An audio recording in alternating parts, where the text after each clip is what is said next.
नाज़रीन, रोज़ाना हमें एक नई गवाही मिल जाती है कि जो भी पाकिस्तान में हो रहा है इसके पीछे मिलिट्री एस्टेब्लिशमेंट है।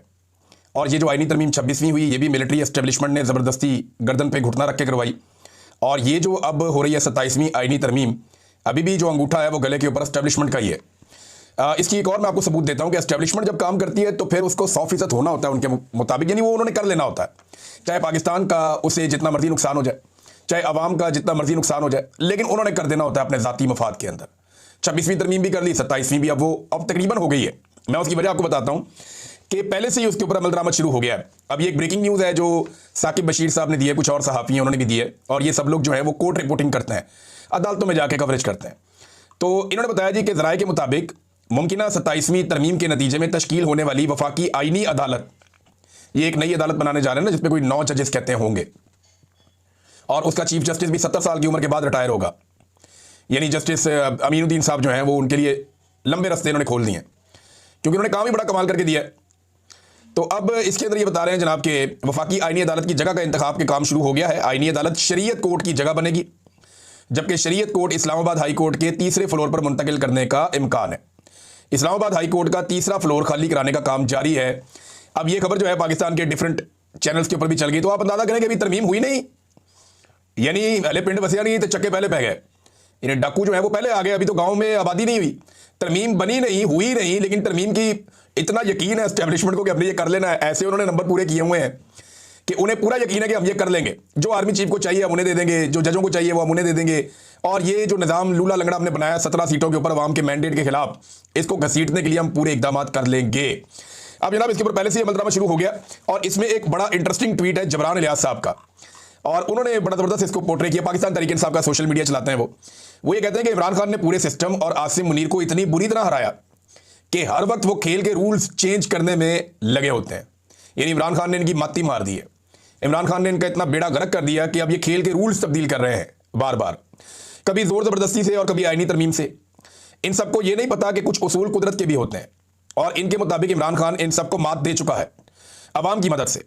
अब वो लोग आगे जो कुछ भी करें, पहले अपनी मायूसी, महरूमी और नाकामी लोगों को दिखाएंगे, और फिर ताकत दिखाने के बावजूद और ज़्यादा रुसवा होंगे, क्योंकि इससे कुछ हासिल नहीं होगा, उल्टा पाकिस्तान को नुकसान पहुंचेगा और लोग और शिद्दत से इनके खिलाफ हो जाएंगे। ये साइकिल 3 साल से चलाकर अपना दिवालिया निकाल लिया है इन्होंने। ये जो काम करते हैं, कल मैंने आपको बताया ना, चंद काम आपको बताया थे मैंने, 1-2 दर्जन काम बताए थे जो उन्होंने किए, कि बस ये आखिरी काम अगर हमने कर लिया ना, बस फिर सारा कुछ कंट्रोल में आ जाएगा। इमरान खान को किसी तरह जेल में डाल देना, सब ठीक हो जाएगा। ये जनाब इमरान रियाज को अगवा कर लेते हैं, गायब करके बंद कर देते हैं, सब ठीक हो जाएगा। ये जनाब अरशद शरीफ को कत्ल कर देते हैं, अरशद शरीफ पाकिस्तान से निकल गया, उसकी जिंदगी जीरन कर दी, वो कत्ल हो गया, अब सब ठीक हो जाएगा। पाकिस्तान का मीडिया कंट्रोल कर देते हैं, पीका ऑर्डिनेंस लाके ना इनका गला दबा देते हैं। जनाब हम ये काम करते हैं, वो ये चोरों डाकुओं को इकट्ठा करके सबको बैठा देते हैं, इक़्तिदार दे देते हैं, हम ये कर देते हैं, वो करते हैं, सारे डोनाल्ड ट्रंप के जाके पांव पकड़ देते हैं, उसकी तारीफों में जमीन आसमान के कलाबे मिला देते हैं, बूट पॉलिश करते हैं कमाल किस्म की जबान से। ये सारा कुछ करने के बाद भी इनको पता चलता है कि अभी इन्हें कुछ और करना पड़ेगा। वो एक दरिया क्रॉस करते हैं तो अगला दरिया सामने आ जाता है, और वो पहले से ज्यादा कठिन होता है। कर लो 27वीं आईनी तरमीम पास, लग पता जाएगा आपको इसके बाद जो चैलेंजेस आपके सामने आएंगे, आपको अंदाजा भी नहीं है, क्योंकि बदनीयती के अंदर से कभी भी बेहतरी नहीं निकल सकती। ये बदनीयत है अपनी अपनी नौकरी, अपनी अपनी हुकूमत और अपनी अपनी कुर्सी के चक्कर में, और इनको हमेशा ये याद रखना पड़ेगा जो अभी जबरान साहब ने कहा कि कुदरत का भी एक कानून होता है और उसका भी एक इंसाफ होता है, और वो इनको नजर आता है वक्त के साथ साथ। तो ये वक्त इसलाह का है, उन्होंने ये भी कहा, लेकिन ये इसलाह की किसको पड़ी है? अभी तो सारे के सारे लोग जो पाकिस्तान में है, इक़्तिदार में खास तौर पे, उन्हें तो कुछ दिखाई ही नहीं दे रहा। आर्मी चीफ की एक्सटेंशन पे सोशल मीडिया में सख्त रद्देमल आ रहा है, ये बड़ा सख्त रद्देमल है। यानी इससे पहले हमने पाकिस्तानियों को कभी ऐसे नहीं देखा था किसी भी एक्सटेंशन में। जनरल बाजवा की एक्सटेंशन भी पाकिस्तानी नहीं चाहते थे, लेकिन आसिम मुनीर की एक्सटेंशन तो पाकिस्तानी बिल्कुल ही नहीं चाहते।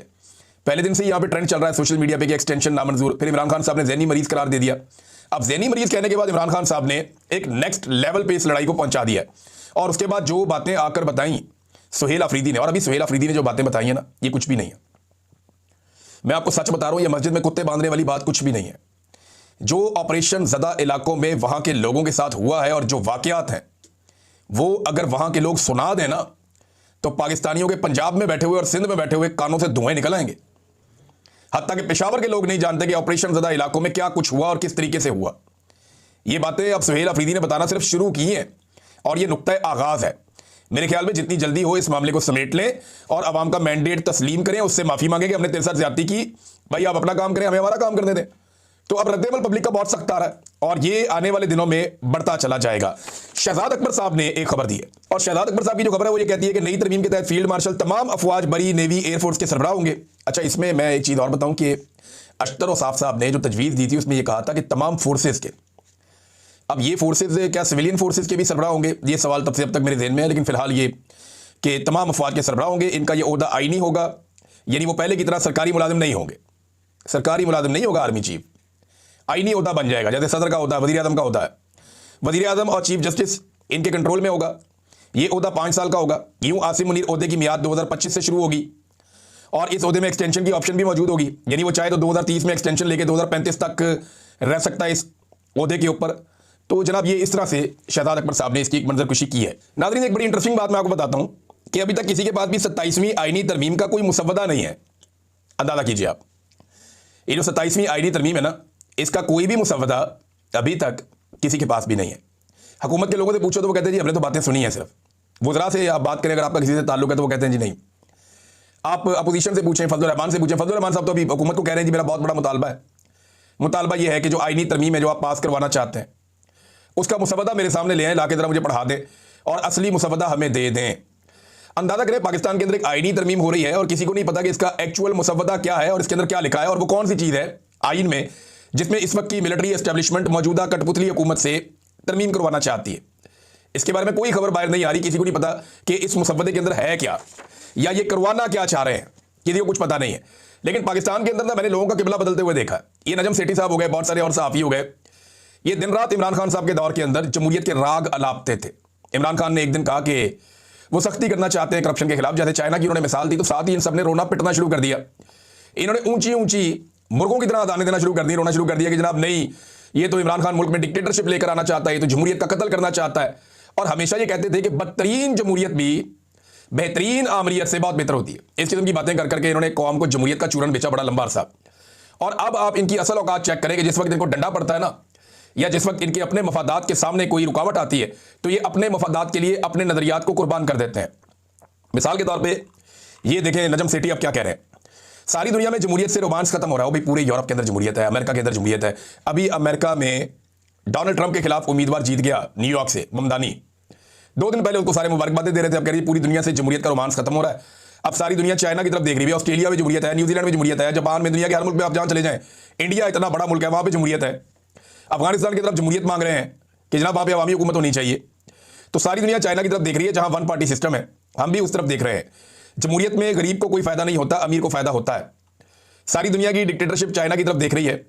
अब नेशनल सिक्योरिटी एस्टेब्लिशमेंट इस मुल्क को आईनी तौर पर इस पार्लियामेंट की मोहर के साथ चलाएगी। अंदाजा करें नाजरीन, बिल्कुल कैटेगोरिकली क्लियरली कह दिया उन्होंने, ठीक है जनाब, उसको जस्टिफाई कर रहे हैं कि पाकिस्तान की मिलिट्री एस्टेब्लिशमेंट या सिक्योरिटी एस्टेब्लिशमेंट जो है वो पाकिस्तान को चलाएगी और स्टीयरिंग के ऊपर बैठाया हुआ होगा कठपुतलियों को। ये कठपुतली जो आजकल बैठे हुए हैं जिनके जरिए से आईनी तरमीम करवाई जा रही है। जब इमरान खान कोई सख्ती की बात करता था तो कहते थे डिक्टेटरशिप ले आया पाकिस्तान में, लेकिन अब आप हर दौर में ना नाजरीन, हर डिक्टेटर को या हर फौजी ऑफिसर को या आर्मी चीफ को हर दौर में बड़े ज़बरदस्त नमूने मुयसर रहे हैं। हर दौर में बड़े ज़बरदस्त उनको तारीफ़ें करने के लिए खुशामदी जो है वो मुयसर रहे हैं। मिसाल के तौर पे ये मौलाना अब्दुल रहमान अशरफी, बड़ा नाम है इनका, बहुत सारे इनके स्टूडेंट्स हैं, लेकिन इनसे मनसूब एक डॉक्यूमेंट जो है वो सोशल मीडिया पर गर्दिश कर रहा है। ये जामिया अशरफिया लाहौर के थे, मौलाना अब्दुल रहमान अशरफी, जैसे आजकल वो है ना मौलाना ताहिर अशरफी, इसी तरह मौलाना अब्दुल रहमान अशरफी, क्योंकि जामिया अशरफिया से इनका ताल्लुक था। तो उन्होंने लिखा था एक पेज, उसके ऊपर जो उसका मेन वर्क था उस पर लिखा हुआ था, साथ ज़ियाउल हक की तस्वीर बनी हुई थी और ज़ियाउल हक की तस्वीर में से चारों तरफ किरणें निकल रही थी, नूर की किरणें निकल रही थी। उस दौर में जितनी निकाली जा सकती थी उस तरह उन्होंने उस टेक्नोलॉजी के तहत निकाली, नूर की किरणें। जनरल ज़ियाउल हक का बीच में फोटो, बड़ा खूबसूरत, बड़ा वजी, और उसके ऊपर जनाब जो तहरीर लिखी हुई थी मौलाना अब्दुल रहमान अशरफी साहब से मनसूब, वो ये थी, जनरल साहब को सरकार दो आलम सल्लल्लाहु अलैहि वसल्लम की तरफ से कई सलाम पहुंचे, कई पैगाम आए। यानी इन्होंने दीन का मंजर मौलवियों ने हर दौर में डिक्टेटरों के सामने बेचा है।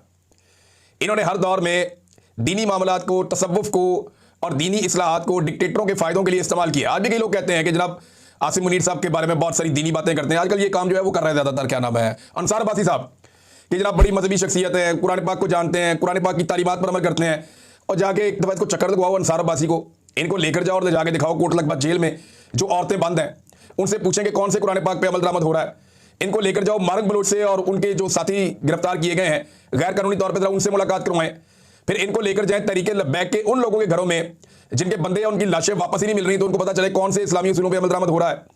तो अंसार अब्बासी साहब आप जैसे लोग माजी में भी मुयस्सर थे फौजी अफसरान को, और आजकल भी मुयस्सर हैं, तो कोई बड़ा फर्क नहीं आया ना आप लोगों के रवैयों में ना उनके रवैयों में। और इसकी वजह से पाकिस्तानी अवाम जो है वो हमेशा पिसती रही है। पाकिस्तानी अवाम जो है उसकी हालत खराब होती रही। कबायली अवाम को जंग के अलावा हमने दिया ही कुछ नहीं। यानी जब भी कबायली अवाम के बारे में बात होती है हम उन्हें सिर्फ जंग देते हैं और कुछ नहीं देते।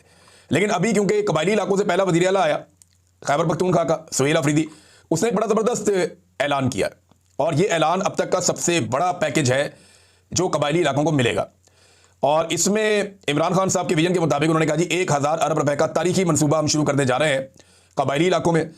वहाँ पे नए स्कूल बनेंगे, कॉलेजेस बनेंगे, टेक्निकल इंस्टीट्यूट बनेंगे, सड़कें, पुल और साफ पानी के मनसूबे बनेंगे, नौजवानों के लिए स्किल डेवलपमेंट और ट्रेनिंग प्रोग्राम्स होंगे, रोजगार बढ़ेगा, पुलिस रिफॉर्म्स होंगी, जदीद तरबियत होगी और सिक्योरिटी सिस्टम आएगा। भी पुलिस को उन्होंने लेटेस्ट वेपन और गाड़ियाँ और चीज़ें इन्होंने फराम की हैं खैबर पख्तूनख्वा ने।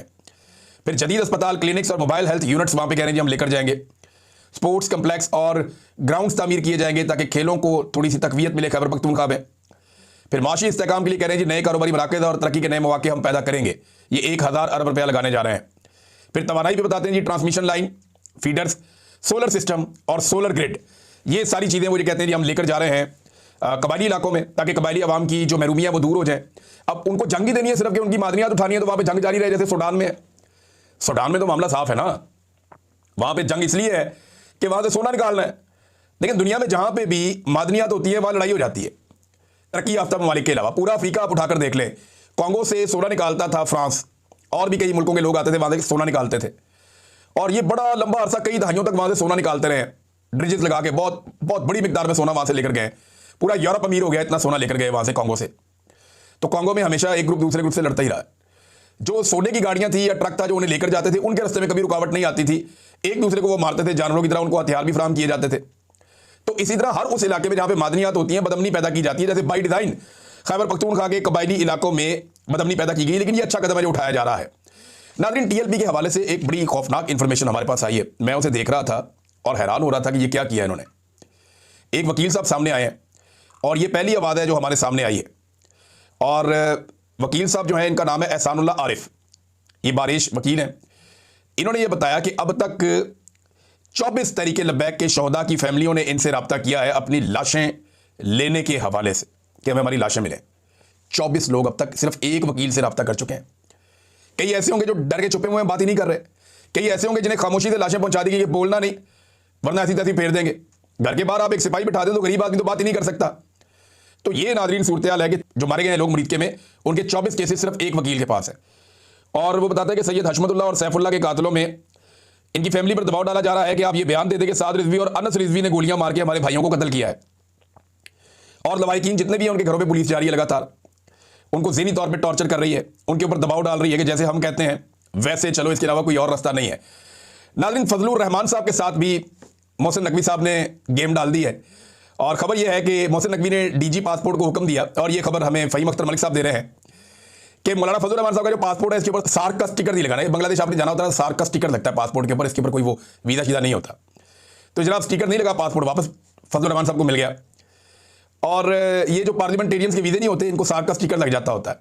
फजलुर रहमान साहब ने 11 नवंबर को जाना था, लेकिन क्योंकि आईनी तरमीम करवानी है, फजलुर रहमान का यहाँ होना ज़रूरी है।